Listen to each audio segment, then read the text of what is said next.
हमने आपको एक दिन पहले ही बताया था कि जो शुक्रवार को बैठक ओमान के अंदर ईरान का और अमेरिका के प्रतिनिधि मंडल के बीच हुई, जिसमें ईरान के विदेश मंत्री अब्बास अरागाची ने ईरान का नेतृत्व किया था प्रतिनिधि मंडल का, वो बात खटाई में पड़ चुकी है, अब सच साबित हो रही है। क्योंकि जैसे ही ये खबर आई उसके फौरन बाद ही ईरान में लगातार कुछ घटनाक्रम घटे थे। लौटे थे अब्बास अरागाची, उन्होंने आते ही अमेरिका को धमकी दे दी कि अगर वॉशिंगटन ने ईरान पर हमला किया तो हम अमेरिका पर हमला करें ना करें, लेकिन मिडिल ईस्ट के अंदर से उनका बोरिया बिस्तरा बंधवा देंगे। जैसे ही यह खबर अमेरिका तक पहुंची कि डील तो खटाई में पड़ गई, और नई खबर निकल कर आई। अमेरिका ने अपनी ताकत दिखाने के लिए अपनी सेना के 2 बड़े अधिकारी और अपने दामाद को उसी युद्धपोत पर भेजा था जो फिलहाल ईरान की सीमा से 1400 किलोमीटर दूर खड़ा हुआ है। जी हां, यूएसएस अब्राहम लिंकन। और यह खबर जैसे ही ईरान तक पहुंची, युद्धपोत लेकर, अपना वॉरशिप लेकर, कोई और नहीं, ईरान के विदेश मंत्री उस युद्धपोत तक पहुंचे हैं। आज आमने सामने की टक्कर दिखाने जा रहा हूं। एक दूसरे को आंखें दिखाई गई तो वहीं अमेरिका में हड़कंप मच गया, क्योंकि उस युद्धपोत पर ठीक उसी वक्त कोई और नहीं, डोनाल्ड ट्रंप के दामाद सवार थे। तो क्या हुआ? मिडिल ईस्ट के अंदर एक के बाद एक सैकड़ों विमान उतारे गए। अमेरिका सकपकाया हुआ है, क्योंकि यह पहली दफा है जब ईरान ने सीधे सीधे चुनौती दे डाली है। अमेरिका में क्यों हड़कंप मचा, क्या कुछ हुआ समंदर में, एक एक खबर दिखा रहा हूं। नमस्कार, मैं हूं प्रज्वल गौतम और आप देख रहे हैं मिडिल ईस्ट से जुड़ी वो तमाम खबरें जो उसको हम लंबे समय से आपको दिखा रहे हैं। जब से दंगा भड़का, दंगे पर काबू पाया, दंगाइयों को पकड़ा, मोसाद के एजेंट निकले, बाद युद्धपोत और हमले तक आई, युद्धपोत किनारे तक आया, 1400 किलोमीटर तक खदेड़ दिया गया। ईरान ने आंखें तरेरी, डील डील ट्रंप चिल्लाए और वही डील अब ड्रिल हो गई, यानी कि खटाई में पड़ गई। क्यों दिखाता हूं, लेकिन पहले ये वीडियो देखिए।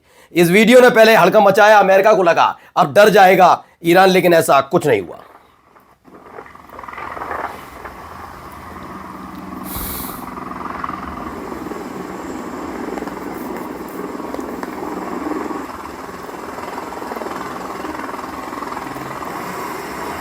एक एक चेहरे को जरा गौर से देखकर चलिएगा।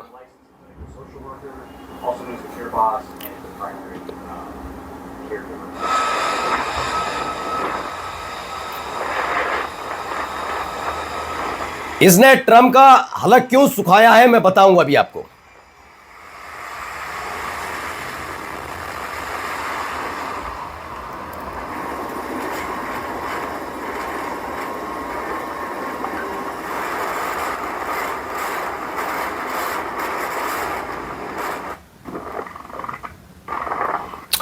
तो दरअसल खबर निकल कर आई कि शनिवार को यूएस सेंट्रल कमांड के commander admiral Brad Cooper, White House के स्पेशल दूत स्टीव विटकॉफ और प्रेसिडेंट ट्रंप के दामाद जेरेड कुशनर के साथ अरब सागर में यूएसएस अब्राहम लिंकन पर नाविकों से मिलने गए। दरअसल सबसे ज्यादा बड़ी बात यह थी कि डोनाल्ड ट्रंप ने अपने दामाद को खास तौर पर भेजा था, वही दामाद जो एक दिन पहले ओमान भी गए थे, अमेरिका का प्रतिनिधित्व कर रहे थे कि ईरान को मनाया जाए।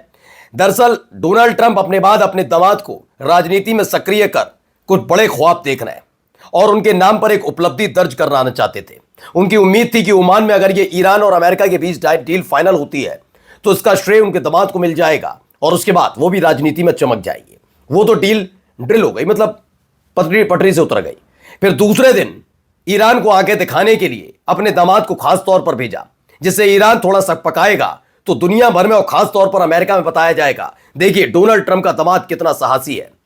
लेकिन एक खबर ने हलक सुखा दिया ट्रंप का कि कहीं ऐसा ना हो कोई बुरी खबर आ जाए। क्यों कह रहा हूं, फिर पढ़िए क्या लिखा है इसमें। यूएस सेंट्रल कमांड के commander admiral Brad Cooper, white House के स्पेशल दूत स्टीव विटकॉफ और प्रेसिडेंट ट्रंप के दामाद जेरेड कुशनर के साथ अरब सागर में यूएसएस अब्राहम लिंकन पर नाविकों से मिलने गए। यह दौरा ईरान के साथ इलाके में बड़े तनाव और शुक्रवार को ओमान में अमेरिकी और ईरानी अधिकारियों की हुई बातचीत के बाद हुआ, जिसमें कूपर, विटकॉफ और कुशनर शामिल थे। यह प्लान सही चल रहा था तब तक ईरान तक खबर पहुंची कि उस युद्धपोत पर कोई और नहीं, डोनाल्ड ट्रंप के दामाद उतरे और ये पूरी वही टीम उतरी है जो अब तक ओमान में आपसे बातचीत कर रही थी। उन्होंने कहा अच्छा चलिए, और इस पर वॉरशिप निकाला गया ईरान की तरफ से। ईरान ने न केवल वॉरशिप निकाला बल्कि जो किया, अमेरिका में हड़कंप मचा और अमेरिका को कई सारे जेट वहां यानी मिडिल ईस्ट में भेजने पड़े। जरा पहले वीडियो देखिए।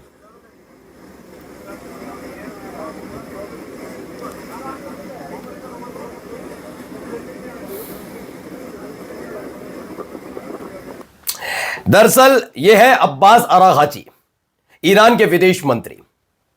दरअसल जैसी ये खबर मिली कि भाई युद्धपोत पर ये सब लोग पहुंचे हैं, तुरंत अरागाची एक शिप पर, वॉरशिप पर सवार हुए और वहीं पहुंच गए। ये खबर ट्रंप तक पहुंची। ना उन्हें विटकॉफ की चिंता थी, ना कूपर की। उन्हें चिंता थी अपने दामाद की, जो दामाद उस समय उस युद्धपोत पर सवार थे, जैरेड कुशनर को लेकर वो बहुत चिंताग्रस्त हो गए। अब बेटी छोड़ेगी कैसे अगर कुछ हो गया तो, है ना भाई। अमेरिका है, ट्रंप ये थोड़ी ना है कि शहादत देने के लिए तैयार है। अब ईरान के लोग तो शहादत देने के लिए तैयार है, वो तो कहता है हम अपने देश के लिए शहादत हैं। ट्रंप थोड़ी ना है। अब वो क्या नजर मिला भाई विशुद्ध रूप से जो व्यापारी, एक ऐसा उद्योगपति जो सबसे ज्यादा बदनाम रहा हो, जिसका एप्स्टीन फाइल में नाम ना हो, जब वो राजनीति में ना हो और उससे पहले उस आदमी से जुड़े किस्से कहानियां सामने आ जाए, वो सबको पता है ना, उसमें जुड़ी बताने की जरूरत क्या है ना। तो वो व्यक्ति क्या कुर्बानी दे पाएगा अमेरिका के लिए? नहीं। लेकिन ईरान के विदेश मंत्री के बारे में पता है, वो मौका मिलेगा तो वो एडमिरल भी बन जाएंगे और वो हथियार भी चलाएंगे। अब ऐसे में खबर मिली कि उसी युद्धपोत पर जैसी सवार है वो तो ये पहुंच गए। After a day negotiation, a message from Iran in response to the US, Iranian foreign minister Araghchi appears aboard a warship. एक वॉरशिप पर सवार होकर पहुंच गए। ट्रंप तक ये खबर पहुंची कि आपके दामाद उस युद्धपोत पर सवार है और एक वॉरशिप तेज रफ्तार से उसी युद्धपोत की तरफ बढ़ रहा है जिस पर अब्बास अरागाची सवार है। फौरन क्या, ये देखिए, बड़े बड़े प्लेन जेट्स वहां दौड़ा दिए गए कि अगर कुछ होता है तो जल्द से जल्द वहां पहुंचना है। देखिए पहले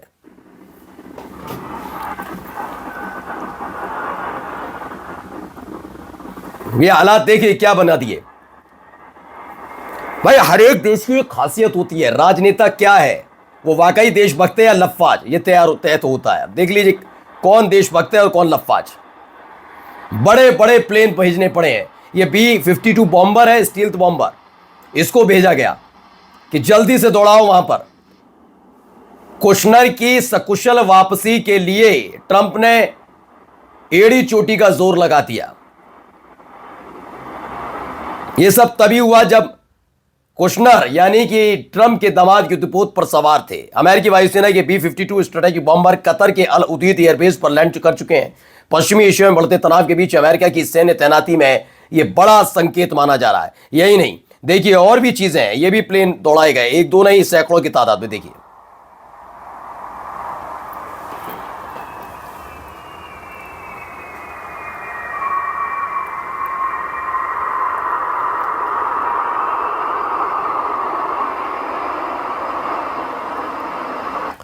तो ऐसे कई जहाज भेजे गए। देखिए मिडिल ईस्ट में अमेरिकी सैन्य हलचल तेज हुई। अब तक 112 अमेरिकी वायुसेना के C-17 सैन्य विमान मिडिल ईस्ट पहुंच चुके हैं रास्ते में। इसके अलावा 17 और 18 यानी तकरीबन माना जा रहा है कि 130 के करीब C-17 उड़ानें फिलहाल ऑपरेशन में है। 130 ऐसे C-17 उड़ानें पहुंचाई। बड़े पैमाने पर एयरलिफ्ट से क्षेत्र में सैन्य तैयारी और तैनाती के संकेत मिले हैं। ये तमाम चीजें मिडिल ईस्ट के अंदर हो गई। हलक सूख गया ट्रंप का। ये क्या हो गया भाई, जल्दबाजी में ये सब नहीं। एक तो युद्धपोत भेजा और युद्धपोत पर दामाद को भेजकर बड़ी मुसीबत मोल ले ली। नमस्कार।